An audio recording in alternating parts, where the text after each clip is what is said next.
Good morning दोस्तों, स्वागत है आपका हमारे यूट्यूब चैनल वीटू नर्सिंग पे। रेलवे की तरफ से एक बहुत बड़ा अपडेट आया है और आप लोग को ये अपडेट जानना चाहिए क्योंकि ये अपडेट बहुत ख़ास है। ख़ास इसीलिए है क्योंकि रेलवे के द्वारा जो रिक्रूटमेंट बोर्ड है आरआरबी है, वो स्पेशली जो बिहार के अभ्यर्थी हैं रेलवे के अलग अलग विज्ञापन संख्या में जिन्होंने फॉर्म डाला है उनके लिए एक नोटिस, स्पेशल नोटिस जो है आरआरबी के लिए आरआरबी की तरफ से जो है दिया गया है। ठीक है, अब वो नोटिस में क्या है, क्यों महत्वपूर्ण है, और इस नोटिस से आप एक मायने लगा सकते हैं, एक अंदाज़ा लगा सकते हैं कि आरआरबी का जो स्टाफ नर्स का एग्ज़ाम है वो ज़्यादा दूर नहीं है। इसीलिए क्योंकि जो ये प्रोसेस है वो ये लास्ट प्रोसेस है आइडेंटिफाई करने के लिए कि जो बच्चे जिन्होंने फॉर्म डाला है उनका जो है एक तरह से वेरिफिकेशन कह लीजिए, एक तरह से अपग्रेडेशन कह सकते हैं। क्योंकि आपको पता होगा कि बिहार में कुछ दिनों पहले एक जजमेंट आया था पटना हाईकोर्ट की तरफ से, जिसमें से कुछ जातियों को, कुछ कास्ट को एससी से शायद हटा करके ईबीसी कैटेगरी में उनको दिया गया है। ठीक है, तो ये मामला इसी से जुड़ा हुआ है और इसी मामले को लेकर के आरआरबी की तरफ से, इंडियन रेलवे की तरफ से एक नोटिस जारी किया है। वो नोटिस हम आपको एक बार दिखा देते हैं और जो इस कम्युनिटी के लोग हैं, जो इस कम्युनिटी के छात्र हैं, उनके लिए विशेष जानकारी है और वो अपने माध्यम से जो रेलवे के इंस्ट्रक्शंस दिए गए हैं उसको आप ज़रूर से ज़रूर फॉलो कर लें ताकि आपको जो रिजर्वेशन का लाभ है वो मिल सके, अन्यथा आपको रिजर्वेशन का लाभ नहीं मिलेगा। ठीक है, तो चलिए वीडियो को शुरू करते हैं। आपसे रिक्वेस्ट है कि चैनल को जरूर सब्सक्राइब कर लीजिए क्योंकि नर्सिंग से जुड़ी हुई हर एक अपडेट आपको इसी चैनल पे मिलता रहेगा। ठीक है, अब यहाँ पे देखिए, ये वो नोटिस है आरआरबी की तरफ से जो कि दिया गया है खास उन लोगों के लिए। यहाँ पे देखिएगा, notice for sending latest community and caste certificate through email by the application accepted candidate who belongs to a specific caste but mention the community as SC in their submitted online application। ठीक है, कुछ दिनों पहले आपको पता होगा बिहार में, ठीक है, जो बिहार के बच्चे हैं, यहाँ पे देखिए क्या है, कौन से कैटेगरी के हैं। और हालांकि देखिए ये सिर्फ इसके लिए आरआरबी स्टाफ नर्स के लिए नहीं है, ये सारे आप assistant loco pilot, technician, RPF inspector, ठीक है, जेई, उसके बाद आपका पैरामेडिकल, सारे जितने भी रेलवे के रिक्रूटमेंट का चल रहा है अभी, उन सबको अपना कास्ट को अपडेट करना पड़ेगा। क्यों करना पड़ेगा? क्योंकि एससी कम्युनिटी से इनको हटा करके क्या कर दिया गया है, इनको ओबीसी में डाल दिया गया है। इसीलिए जो है ये अपडेट आपको दिया जाएगा। ठीक है, आपको मामला पता होगा कि बिहार सरकार ने ये जो जितने आप कास्ट देख रहे हैं, पान, सवासी, पनर, तांती, ततबा, ये लोग पहले एससी कम्युनिटी में थे।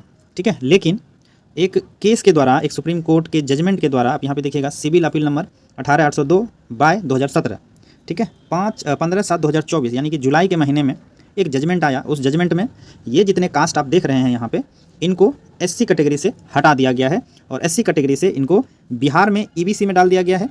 जबकि आप अगर सेंट्रल की बात करेंगे तो उनको एज ए ओबीसी ट्रीट किया जाएगा। ठीक है, तो यही मामला है। इसीलिए ये अपडेट जो है आप लोगों के लिए महत्वपूर्ण है। जो इस कैटेगरी से बिलोंग करते हैं, पान, सवासी, पनेर, तांती और ततवा, उन लोगों को क्या करना है कि अपना जो कास्ट सर्टिफिकेट है, लेटेस्ट कास्ट सर्टिफिकेट, ठीक है, यानी कि अभी का बना होना चाहिए, नया बना होना चाहिए, उसको यहाँ पे देखिए इशूड ऑन और आफ्टर 1/12/2024 यानी कि दिसंबर के महीने में बना होना चाहिए। ये 2024 जो दिसंबर मंथ अभी चल रहा है, 1 तारीख दिसंबर से लेकर के जो इसका लास्ट डेट है, लास्ट डेट इसका जो है आपका 10/2/2025 का है। यानी कि जो नया वाला कास्ट आपका बना होना चाहिए वो इस डेट से लेकर के इस डेट के बीच का बना होना चाहिए और उसको आपको मेल कर देना है। कैसे मेल करना है आपको देखिए यहाँ पे, the scan copy should be in PDF format and sent exclusively via email ID registered during the online application process. आपको अपना जो कास्ट सर्टिफिकेट है उसको पीडीएफ फॉर्म में उसी ईमेल आईडी से, जिस ईमेल आईडी से आपने एप्लीकेशन फॉर्म को डाला था, उसी ईमेल आईडी से रेलवे को भेज देना है। और भेजने से पहले आपको किन किन बातों का ध्यान रखना है, तो आप जो ईमेल लिखिएगा रेलवे को, उसमें आपका एप्लीकेशन रजिस्ट्रेशन नंबर, आपका जो फॉर्म डाला था आपने जिस समय रेलवे का, उस समय आपको एक एप्लीकेशन रजिस्ट्रेशन नंबर मिला होगा। एप्लीकेशन का नेम, एप्लीकेंट का नेम डालना है, यानी कि छात्र का नेम डालना है। रजिस्टर्ड मोबाइल नंबर, जो मोबाइल नंबर आपने फॉर्म भरते समय दिया था वो डालना है। और CEN नंबर क्या होता है? एडवर्टाइजमेंट संख्या, विज्ञापन संख्या आप जिसे कहते हैं। ठीक है, ओल्ड कम्युनिटी एंड कास्ट, आपका पहले वाला जो कास्ट सर्टिफिकेट है उसको, एंड रिवाइज्ड कम्युनिटी कास्ट, और जो नया वाला आपने बनाया है कम्युनिटी कास्ट वो लिखना है। ठीक है, और लिख करके ये वाला जो PDF है नया वाला कास्ट सर्टिफिकेट का, उसको आपको भेज देना है। भेजना कहाँ है? तो भेजने के लिए आप यहाँ पे ये कॉलम को देखिए। अगर आप असिस्टेंट लोको पायलट भरे हैं तो आपको इस ईमेल आईडी पे भेजना है। अगर आप टेक्नीशियन से हैं तो इस ईमेल आईडी पे भेजना है। तो हम बात यहाँ पे पैरामेडिकल्स का कर रहे हैं, स्टाफ नर्स का कर रहे हैं, चाहे इसमें पैरामेडिकल्स के ओटी का है, एक्सरे का है, फार्मासिस्ट का है। तो आपको इस ईमेल आईडी पे भेजना है। ये जो नीचे आप देख रहे हैं RRB मुजफ्फरपुर MFP-bihar@nic.in, ये ईमेल आईडी पे आप लोग अगर इस कम्युनिटी से बिलोंग करते हैं तो आपको इस ईमेल आईडी पे ये जितना हमने आपको बताया है ये ईमेल में लिख करके नया वाला कास्ट सर्टिफिकेट को PDF बना करके इस ईमेल आईडी पे भेज दीजिए, और कुछ नहीं करना है, ठीक है। उसके बाद CEN नंबर यहाँ पे देख लीजिएगा, 424 आपका CEN नंबर है, ठीक है। इसको भी आपको लिखना बहुत ज़रूरी है, और इसको 10/2/2025 यानी कि 10 फरवरी 2025 से पहले आपको भेज देना है, ठीक है। आप समझिए कि ये लास्ट स्टेज है जब आपका एग्ज़ाम का जो है, हालांकि देखिए इसमें ऑलरेडी आपका ALP का एग्ज़ाम हो चुका है, टेक्नीशियन का हो चुका है, RPF का हो चुका है, ठीक है, और JEE का भी, आई थिंक JEE का एग्ज़ाम अभी हाल में ही ख़त्म हुआ है। अब हम ही लोग सिर्फ बचे हैं, यानी कि 4/24 के लोग ही बचे हैं अब, और 4/24 का जो संभावित तिथि है वो है आपका मार्च का, ठीक है। मार्च का हम इसीलिए कह रहे हैं क्योंकि जो अपने ALP का, JEE का, टेक्नीशियन का, SI का जो डेट मिला था सेम उसी डेट में जो है वो सारे एग्ज़ाम कंडक्ट करवाए गए थे।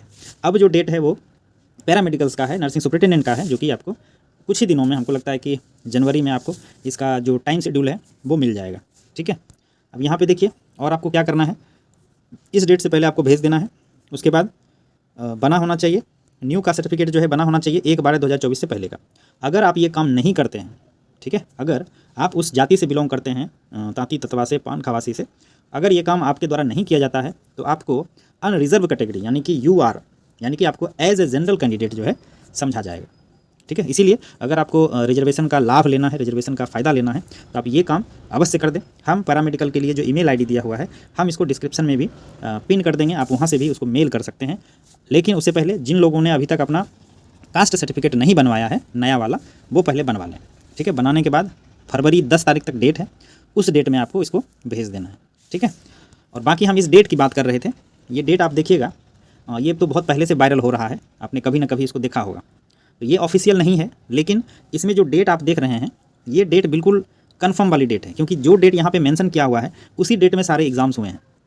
तो लेकिन ये ऑफिशियल नहीं है तो हम इसको रिकमेंड नहीं करेंगे, लेकिन जो डेट यहाँ पे आप देख रहे हैं, आपने टेक्नीशियन का एग्ज़ाम देखा होगा सेम डेट में लिया गया है, ALP का देखा होगा सेम डेट में हुआ है, अभी कांस्टेबल का हुआ है तो सेम डेट में हुआ है, ठीक है। हालांकि देखिए RPF SI का एग्ज़ाम हो चुका है, सब इंस्पेक्टर का, कांस्टेबल का भी बाकी है, कांस्टेबल का भी हुआ नहीं है, ठीक है। JEE का हो गया है।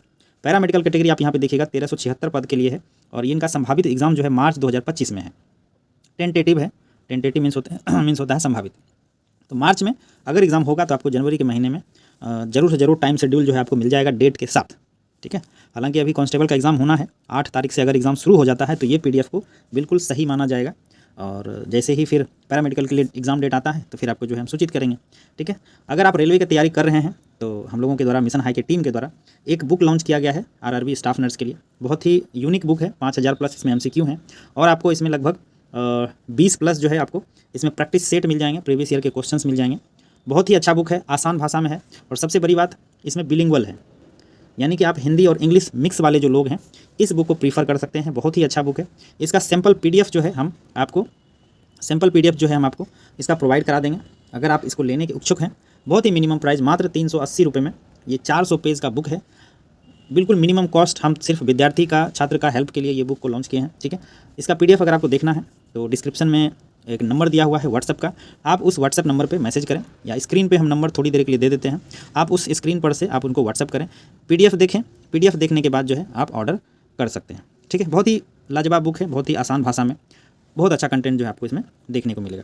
बाकी ये तो मुजफ्फरपुर का रिप्लाई हमने आपको लास्ट वीडियो में दिखाया था। ये मुजफ्फरपुर में जो RTI लगाया गया था हमारे द्वारा, यहाँ पे देखिए मेरा ये एड्रेस है, ठीक है। ये जो RTI लगाया गया था उस RTI के जवाब में मुजफ्फरपुर, क्योंकि इस बार जो पैरामेडिकल का एग्ज़ाम हो रहा है तो पैरामेडिकल का पूरा मैनेजमेंट जो है 4/24 का वो मुजफ्फरपुर के द्वारा ही हैंडल किया जा रहा है। तो मुजफ्फरपुर में जब हमने RTI लगाया था तो वहाँ से क्या रिप्लाई मिला है, जो मेरा प्रश्न था वो प्रपत्र की कार्रवाई जो है प्रक्रियाधीन है, यानी कि जो एग्जामिनेशन वगैरह है वो अभी प्रक्रिया में है, इसीलिए ये सूचना जो है हम नहीं दे सकते, इस प्रकार से हमको रिप्लाई मिला था।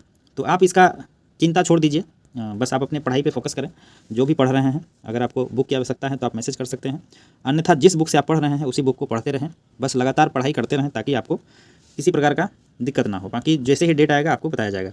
RRB का मॉडल पेपर भी अवेलेबल है, आप इस बुक के लिए भी इसका भी सैम्पल PDF अवेलेबल है, अगर आपको लेना है तो आप हमें मैसेज कर सकते हैं, ठीक है।